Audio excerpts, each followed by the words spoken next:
Correcto. Lo que hace es construir, tunear un objeto y devolverlo. Por lo tanto, a nadie sorprendería en cualquier lenguaje de programación que ese objeto devuelto tenga el método count, tenga el método getArray, tenga el método r3times, tenga el método getMajor, porque es lo que devolvió. O sea que ese aspecto no es el aspecto curioso de JavaScript y su método closure. Lo curioso de JavaScript refiere a esta variable registry en la línea 145, que una vez que el objeto fue retornado por esta función, resulta que se sigue acordando de este registry. Claro, queda cargado con ese valor. Queda cargado con ese valor, porque ahí ven que la 152 menciona registry. ¿Dónde más? Bueno, En acá... count hace una especie también, o no, profe, de uso, porque ahí dice que registry es igual al array, y después en count usa el array recibido. Claro, pero entonces, está haciendo básicamente. Tal cual. Yo lo marqué Lo con que eso. haya, los argumentos con los que fue llamado Array Factory, si forman parte, intervienen en lo que el objeto devuelve, entonces ahí se está evidenciando closure. Una variable definida dentro del cuerpo de la función, porque acá lo importante es que dentro del cuerpo de la función hemos definido con el let la variable registry.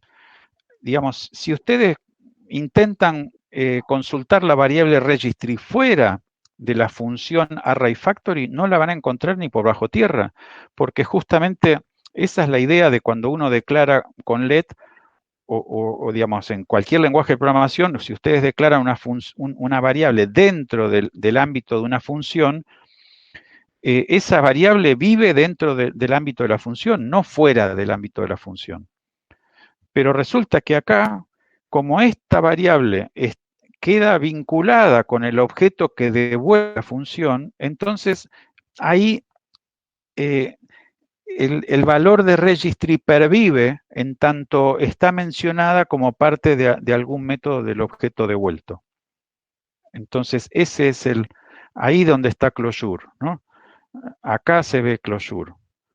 Esto que, digamos, que el registry perviva con el objeto retornado por esta función, no es obvio y no en todos los lenguajes de programación se verificaría esto.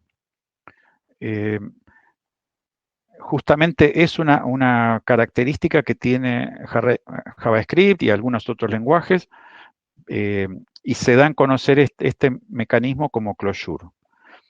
De alguna manera, la variable registry queda clausurada junto con el objeto devuelto, y entonces, esto en algún momento lo explicamos, no es ninguna cosa extrambótica, sencillamente que en la máquina virtual en la que están los objetos generados por JavaScript, ¿no? Bajo el arbitrio del navegador, registry tiene una reference, está siendo referenciado por alguien, que es justamente el objeto que fue devuelto. Con lo cual, el garbage collector en ningún momento mata a registry en tanto este objeto siga vivo, porque registry tendría por lo menos una referencia, y el garbage collector, en tanto haya alguna referencia a un objeto, no lo borra la memoria. No lo puede borrar, porque asume que ese objeto todavía puede ser consultado por ese que conserva la referencia. Así que, digamos, no es que estemos acá inventando la pólvora y que entonces haya que entender esto como algo medio esotérico. No, es simplemente las reglas propias de un garbage collector, que también le valen para Java y otros lenguajes. Digamos, si hay un objeto referenciado por otro, entonces ese objeto no puede ser eliminado de la memoria de la computadora. Bueno, ese era el punto 1. Y entonces, después, en cuanto a las funciones map o reduce, lo que vi en diagonal es que la mayoría de ustedes lo hizo bien. Algunos usaron, bueno, acá justamente no está usado la flecha gorda. Algunos de ustedes usó la sintaxis de flecha gorda, ¿no? Pero eso no es problema. Acá está esta función, que en muchos lenguajes a esta función, a este tipo de función anónima se le llama función lambda, ¿no? Porque es una función anónima construida acá al vuelo. Así que, digamos, si ustedes escuchan hablar de las lambda functions, bueno, esto es una suerte de lambda function. Python incorporó las lambda functions hace relativamente poco. O sea, estamos hablando de cosas que los lenguajes de programación también se vieron influenciados por JavaScript en última instancia, y las virtudes que tiene el poder estar creando una función ahí al vuelo en el propio llamado al método map o reduce, ¿no? ¿Alguien tiene alguna duda respecto de cómo funciona esto? Es el momento, aprovechen, pregunten. Por mi parte no, profe. No, yo creo que con lo que acaba de decir, profe, queda bastante claro. Bien. Algo más preguntábamos acá. Sí, ¿dónde se aprecia el paradigma funcional? Creo que decía por ahí Sí. la última.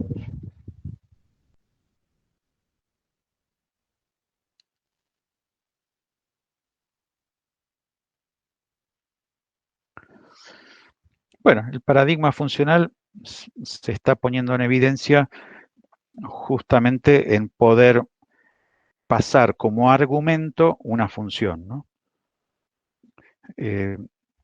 Digamos, no perdemos nada en volver a mencionarlo, ¿no? O sea, esta función que estamos pasando acá, se la pasamos al método ArrayMap. ArrayMap recibe esa función, la guarda convenientemente y después procede a iterar sobre el array, y con cada iteración va a invocar esta función que fue pasada como argumento, ¿no? Es decir, la función, como eso les tiene que quedar bien claro, ¿no? No se está ejecutando en este instante. En la línea 158 no estamos ejecutando esta función. Estamos pasando la definición de la función, para que ArrayMap la tenga como si le hubiéramos pasado el dato 5 o el dato 14 o el dato Pepe. Lo guarda como un dato. Y acto seguido dice, bueno, ahora que ya tengo la función ejecutora, entonces internamente se pone a recorrer todos los elementos del array y le invoca la función que le hemos pasado por argumento, justamente para saber qué hacer con cada uno de los elementos en el caso del map, o saber cómo hacer la función de reducción en el caso del reduce, ¿no? Entonces, lo que no tienen todos los lenguajes de programación es la posibilidad de pasar una función en tanto dato.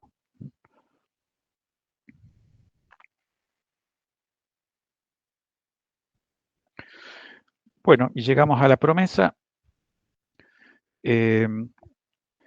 Está impecable acá lo que hizo Matías, porque no solo agregó el punto den, sino que también se ocupó de cachear, ¿no? de agregar el punto catch, que es, digamos, la condición posible de error. ¿Y por qué es importante poner el punto catch acá? A ver, ¿a alguien se le ocurre?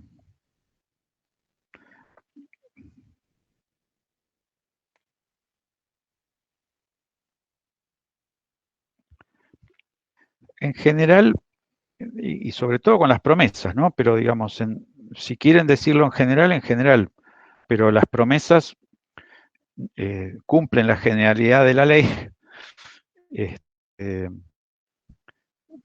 pero Porque en si todo... no, no devuelve nada y no sabemos qué pasó.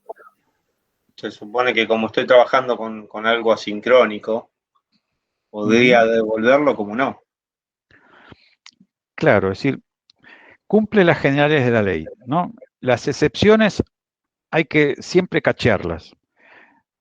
esa es una regla general. Siempre que hay una cosa que pueda producir una excepción, hay que cachearla, con la técnica que sea, con el try catch o con lo que sea.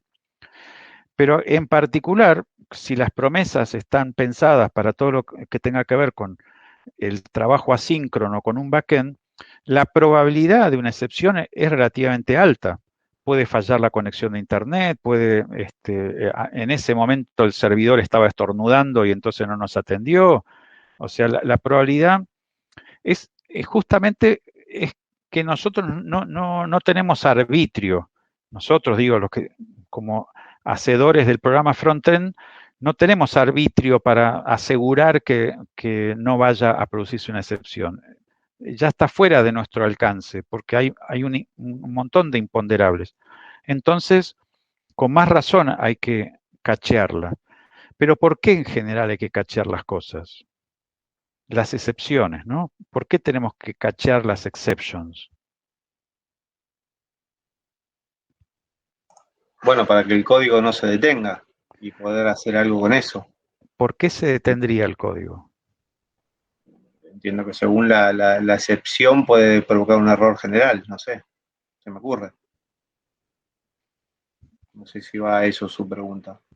Va a eso, pero estaba tratando de hilar un cachito más fino, ¿no? Es decir, ¿qué pasa con las excepciones?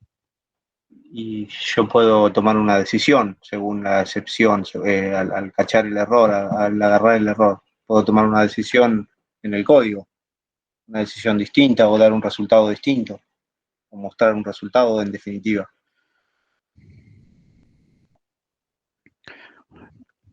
Bueno, No sé en si... JavaScript, como en la mayoría de los lenguajes, las excepciones son como una burbuja. Empiezan a subir hasta que alguien las atrapa. Es un evento que se está propagando. Entonces, si nosotros pusimos este catch, es como que en la línea 203 atrapamos esa burbuja y decidimos qué hacer. Pero si la excepción no la atrapamos en la 203, va a seguir subiendo, buscando algún try catch en algún otro nivel de la aplicación. O sea, nosotros podríamos haber puesto este try catch a otro nivel, más arriba. Y si estamos usando una librería de terceros, capaz que esa librería de terceros tiene un try catch por algún lado, con lo cual si nosotros no la atrapamos, capaz que queda atrapada por la librería en algunos.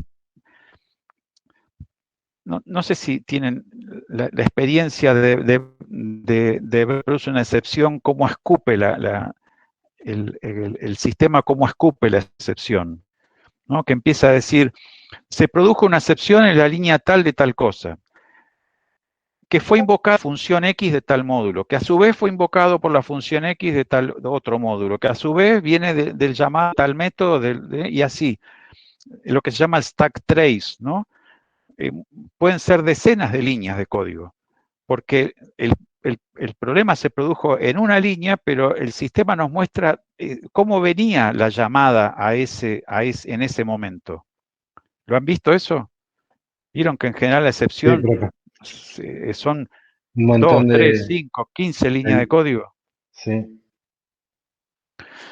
Bueno, porque está claro, ¿no? O sea, ustedes en un objeto dado le mandan un mensaje a otro objeto, pero ese objeto para resolver nuestro pedido le mandó un mensaje a otro objeto, y ese otro le mandó un mensaje a otro objeto, y a otro objeto, y a otro objeto. Y allá a las perdidas se produce la excepción. Y entonces viene como dominó, ¿no? Viene para atrás, trum, trum, trum, trum, se vienen cayendo como pavotes todos los palotes. Entonces, donde haya un try catch, en toda esa cascada, ahí se ha atrapado el error y entonces él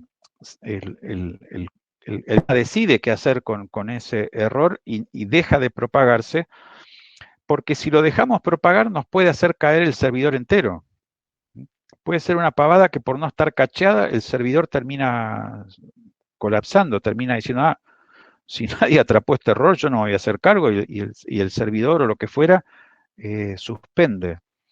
Entonces, no hay que dejar burbujear las excepciones, hay que atrapar y cuanto más cerca del problema, mejor. Esa es una regla de programación general, no es una regla ni de JavaScript, ni del navegador, ni del frontend. Es una regla general. De que hay posibilidades de una falla, entonces jugar con el try-catch. Y si ustedes tenían, no sé, 5 mesas que mandaron en paralelo, y dice, bueno, no le voy a poner un try-catch a cada una, le pongo un try-catch justamente en el nivel inmediato superior de esas 5 promesas que se dispararon en paralelo, con lo cual, bueno, en el peor de los casos quedé atrapado en ese siguiente nivel, ¿no? Pero siempre los errores.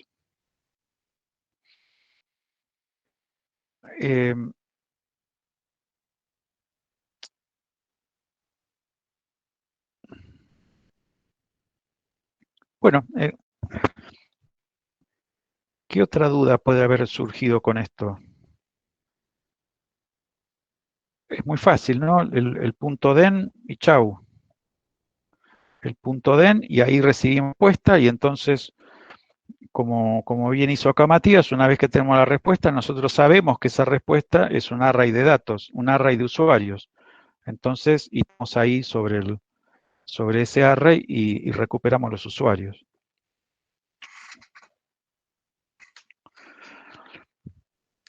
Yo no les había visto en el temario ninguna pregunta respecto a observables, con lo cual, digamos, si el último punto que decía ahí, reescriba esto como si fuera un observable, si no lo hicieron o no lo pudieron hacer o no lo quisieron hacer, está todo bien. Bueno, llegué con el tiempo, profe, sin mentirle. Cuando dijo faltan 3 minutos, estaba más o menos por la mitad y dije, no llego ni, perdón la palabra, ni en pedo llego en 3 minutos. Entonces, lo dejé. Yo pensé que se me iba a cerrar la entrega también. Y digo, Sí, mejor asegurar. Yo también, yo lo estuve luchando un poco, pero como estaba justo con el tiempo y no podía sacar. Sé que lo podría haber sacado, pero el tiempo no me alcanzó. No soy tan crack como muchos de los chicos que están acá, como con el tema de observables y observer, así que nada, se me dificultó un poco. Bueno, pero ahora que lo tenemos a la vista, ¿no? Fíjense que no cambia sustantivamente, ¿no? Porque, digamos, acá está el ejemplo con la promise, ¿no? Entonces, lo que devuelve la función fetchUserPromise es una promise, obviamente.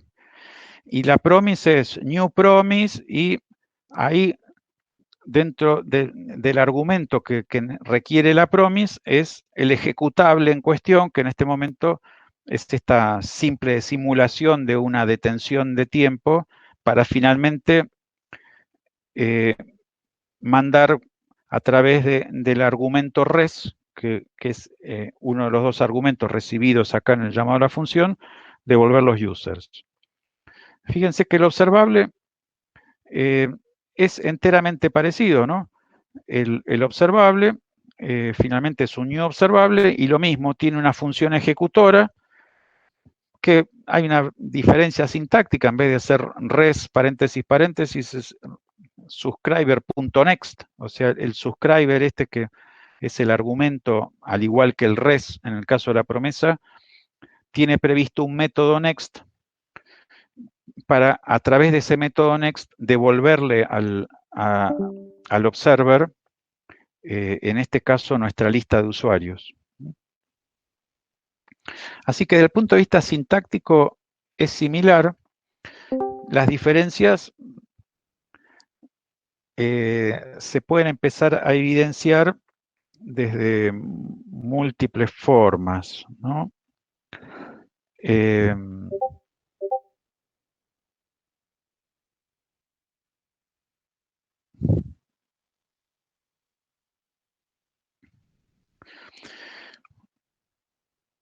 Primero que el hecho de que el subscriber acá tenga previsto el método next es el método que utilizan en casi todos los lenguajes de programación, el iterable, ¿no? Cuando ustedes tienen alguna estructura iterable, lo más probable es que la forma de iteración sea con .next, ¿no? Quiere decir próximo, dame el próximo, dame el próximo. En Java es así, ¿no? Si ustedes tienen algún tipo de estructura de datos, sea un array, un vector, lo que fuere, que cumple la interfaz iterable, bueno, si cumple la interfaz iterable, casi con seguridad que tiene implementado el método next, porque justamente tiene alguna estrategia para decir, te paso el próximo, te paso el próximo, te paso el próximo, te paso el has next sería algo así. Bueno, el has next, ¿qué es? El preguntar si hay un next, ¿no? El has next de Java se pregunta si hay un next, porque justamente detrás está el iterable mandándole cosas. Y el has next se dice, bueno, ¿tengo algo más? ¿Tengo algo más? Sí, tenés, sí tenés, sí tenés. No, listo, terminaste. Entonces, desde el punto de vista, digamos, del cliente, el que está usando el iterable, lo chequea vía el has next, ¿no? Ahora, desde el punto de vista del motor interno el iterable, empuja con el next. Bueno, acá justamente estamos viendo el motor del observable, y el hecho de que tenga implementado un next es justamente para connotar, y esa sería la diferencia con el observable, cosa que en este caso no se ve estrictamente, que podría estar mandando más de una cosa, ¿no? Lo hemos dicho suficientemente, pero lo decimos de nuevo, el observable está preparado para mantener una cañería abierta y estar mandando por esa cañería novedades toda vez que se produzcan, no necesariamente mandar las cosas de un solo saque, como sería el caso de la promesa, que siempre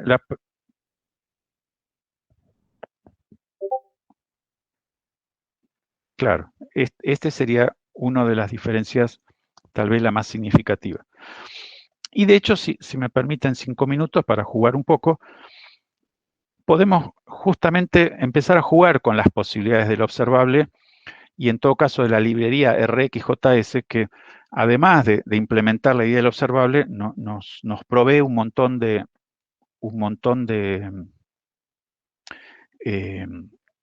¿cómo se llama? Un montón de operadores, ¿no?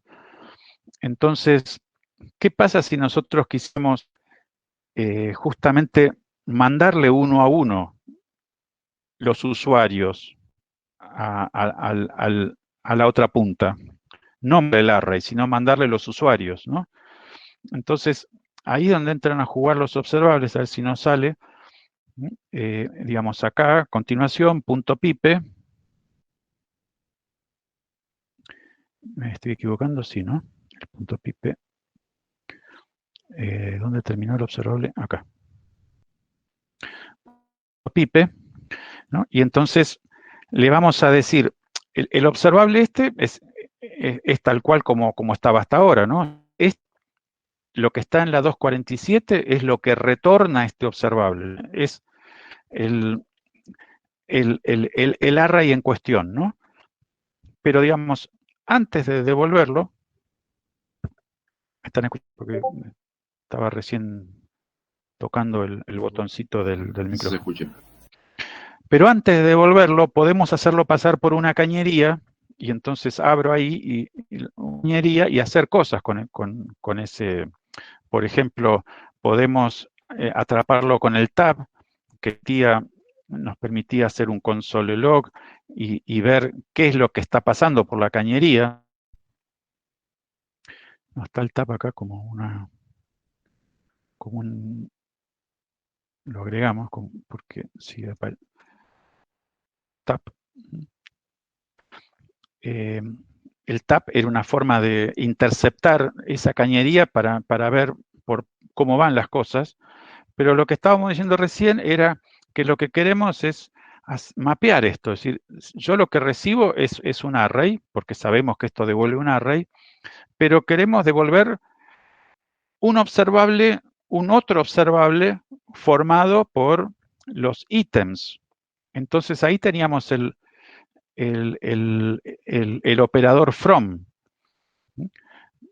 Entonces, claro, acá seguramente... Ah, no, pero está Lenny. ¿Por qué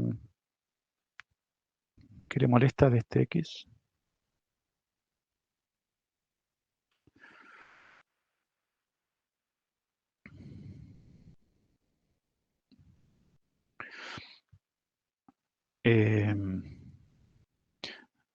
A ver si es un problema de tipos.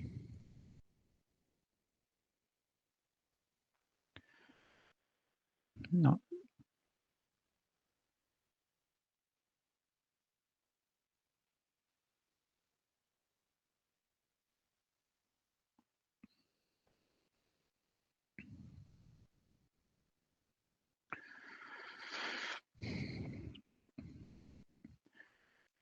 Bueno, seguramente, déjenme probar si efectivamente es este el tema, sí. No. ¿Qué? Next. Users.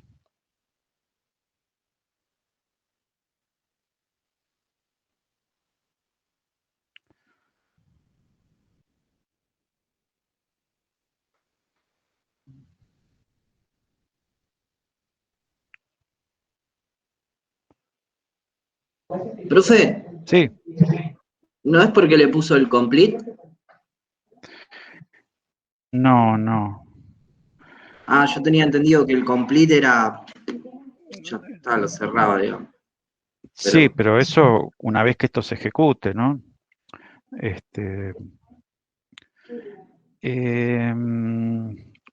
No, me está chillando porque por una cuestión de tipos. A ver cómo... Fetch user promise, ¿dónde?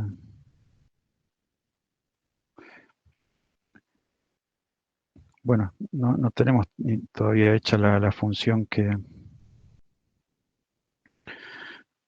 ¿no? O sea, lo que estamos queriendo acá es...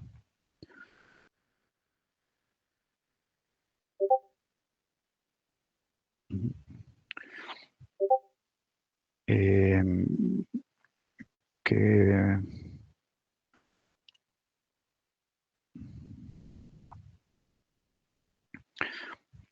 esto lo vamos a comentar.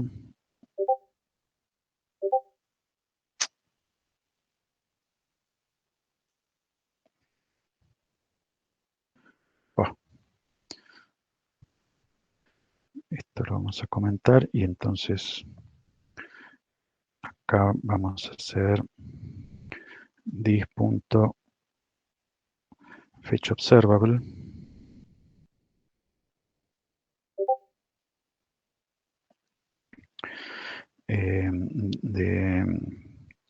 De esto, ¿no? Punto subscribe X flecha gorda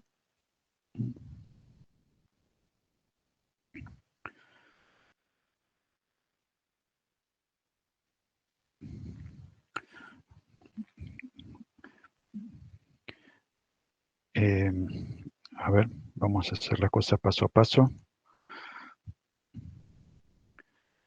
Esto se supone que devuelve un observable.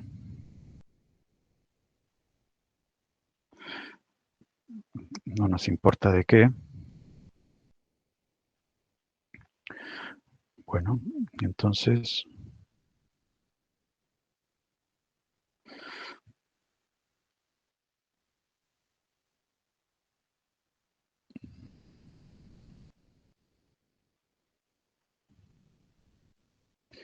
fetch observable. Esta no, fetch observable no tiene ningún argumento. Ahí estamos, ¿no?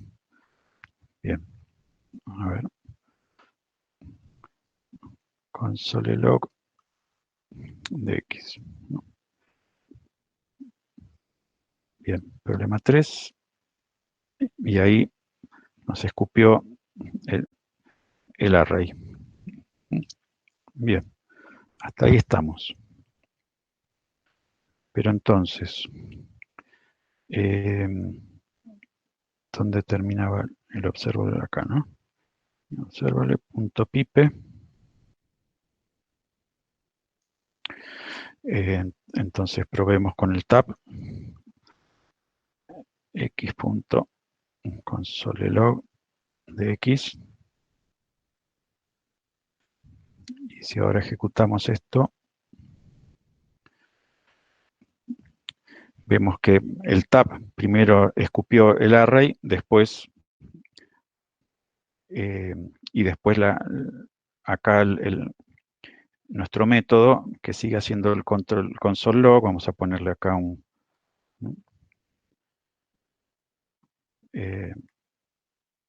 observer recibió 2.x, ¿no? Entonces ahí se nota que lo primero que escupió por la consola es el tab, lo segundo es el observer, así que ahí vamos bien.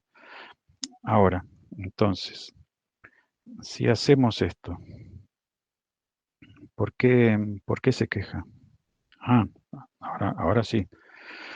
Y en cambio, si en vez de devolver esto, devolvemos esto, ahí se empieza a quejar.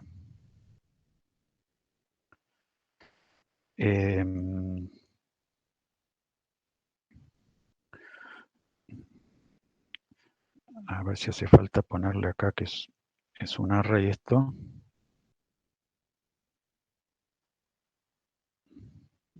No.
Bueno, ahí está.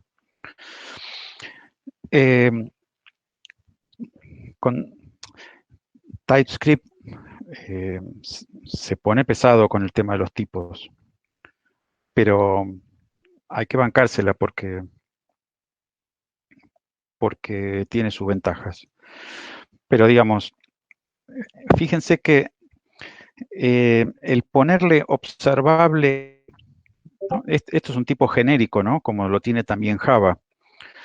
Pero entonces el any funciona al estilo de cómo funciona el cast en Java, ¿no? Cuando ustedes en Java castean algo, le están diciendo al compilador, olvídate, esto, no me cuestiones esto. Bueno, poner el any es más o menos como castear. Pero entonces, ¿qué es lo que estamos haciendo acá? Estamos mapeando el X, que ya sabemos, lo vimos recién ahí en el tab, es el array, ¿no? Y el map siempre toma algo y lo convierte, ¿no? El map va a tomar ese array de usuarios y lo va a devolver con el operador from, que lo que hace es desarmar el array y mandar elemento por elemento. Ahora, vamos a ver enseguida, cuando corramos esto, que lo que ahora terminó mandando este map es un nuevo observable. Ese es el punto donde RxJS gana una enorme potencia, pero también una pequeña complicación. Porque, digamos, hasta el tab veníamos teniendo a un array, un objeto array, pero el map, al pasar ese array por un generador de observables, nos convirtió el array en un observable. Y entonces ahora lo que recibe nuestra función acá arriba ya no es un array, ni siquiera las partes del array, sino un observable. Ahí es donde entra el merge map, porque el merge map agarra ese observable generado por from y lo despanzurra a su vez. Y entonces ahora sí vemos que logramos que en la otra punta reciba 1, 2, 3, los 3 objetos que conformaban el array. Ahora, lo que nos pedía el ejemplo era que después mostremos los 3 nombres, ¿no? Con lo cual, acá todavía podríamos seguir con esto, a ver si funciona, y hacer un plug y quedarnos con el name. Y entonces, a ver ahora, Tuki, ¿ven? Y ahora, no. Nombre, nombre, no name. Sí. Nombre, Tuki. Y entonces ahora en la otra punta recibe derecho viejo Pablo Teresa Valentina. Bueno, este tipo de cuestiones, las promesas no figuran siquiera en la guía, ¿no? Entonces acá es donde los observables empiezan a mostrar la virtud de la programación funcional, donde la programación funcional, la salida de uno es la entrada del otro, ¿no? O sea, la salida de este observable, que sabemos que es un array de datos, entró al tab, que el tab es un pass-through, ¿no? Es un pasa, lo que venga pasa, porque es solamente para hacer un console log, con lo cual sigue llegando en la X el array de usuarios, pero en este caso lo convierte en una lista de usuarios, y como esa lista de usuarios terminan siendo 3 observables, bueno, el merge map lo que hace es aplanar esos usuarios y por lo tanto el plug ya empieza a recibir cada uno de esos usuarios y el plug es como, ¿no? como la pinza de depilar que se queda estrictamente con la property que le indiquemos del objeto en cuestión. Con lo cual, a la entrada tuvimos un array y a la salida salieron 3 strings, ¿no? Entonces, la potencia de los observables son realmente muy interesantes y eso hace que, digamos, con estas pocas líneas de código hayamos logrado de una forma muy eficiente, logrado resolver lo que de lo contrario hubiera sido más trabajo en la función cliente, ¿no? O sea, acá finalmente nos suscribimos y ya tenemos resuelto el problema, ya nos llega la cosa cocinada. Profe, sí. le hago una consultita, se me ocurre un caso práctico. ¿Sabe que imaginemos una tabla con, no sé, 60.000 registros y que en esa tabla ponen que traiga todos los registros y se cuelga la tabla porque tiene que traer 53.000, no sé, o una cosa así? Y si yo usara observables y esta forma que hace usted de ir devolviendo de a uno, digamos, podría ser que la tabla se vaya cargando a medida que va trayendo usuarios, o no es un uso práctico. Sí, digamos, no es una buena práctica traer de un saque 53.000 registros al cliente, porque, digamos, nadie va a analizar, digamos, nadie. Por ahí si vos estás haciendo data mining o algo de tipo de ciencia de datos, sí, tenés que traerte los 53.000 registros. Pero en un caso normal en que vos vas a poner esos registros en una tabla para que un usuario las vaya mirando, no tiene sentido traerlos de un saque, los vas trayendo por páginas, ¿no? Ahora, suponiendo que hubiera un caso de uso que justifica traer los 53.000, sí, efectivamente, esto te permitiría ya masajearlos de entrada y por lo tanto no entregarle al programa que va a hacer el análisis de datos todos los datos que pudieran estar viniendo, sino aquellos que estrictamente necesite y además si esa función que va a hacer uso de los datos puede aprovechar esta función, este modo streaming, ¿no? Porque lo que hemos logrado acá es streamear el array, no mandarlo de un saque, sino mandarlo de a uno. Con lo cual, si en la otra punta tenemos la posibilidad de aprovechar que las cosas vienen de a uno, entonces sí, claramente vamos a estar ganando mucha eficiencia, ¿no?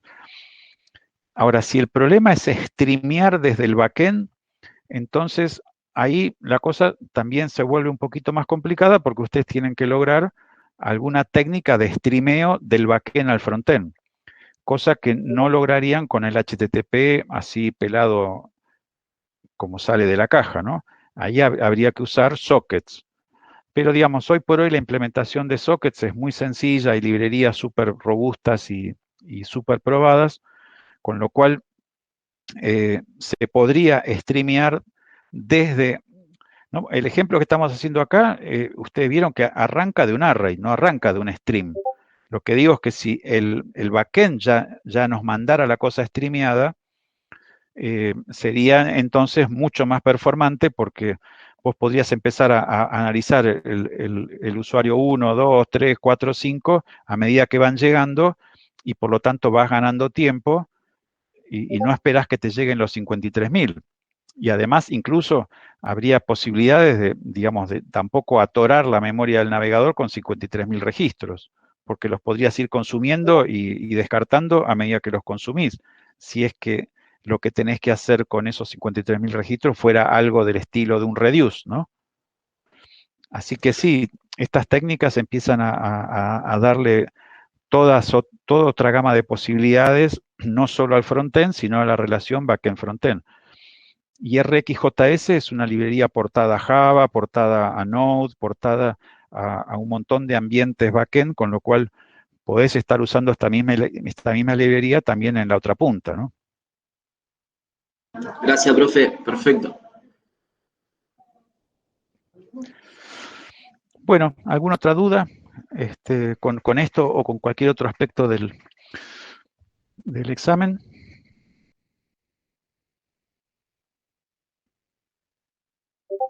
De mi parte no, profe. Sí, no, profe. La verdad que no. Quedó bien claro todo. Bueno, claro. yo después les voy a estar mandando alguna apreciación más finita respecto de lo que cada uno de ustedes hizo y nos estaremos viendo en la próxima para hacer nuestra última clase y cierre. Perfecto. Perfecto, profe. Perfecto, profe. Buen fin de. Chao, profe. Buen fin de. Hasta luego. Chao. Chao, bueno.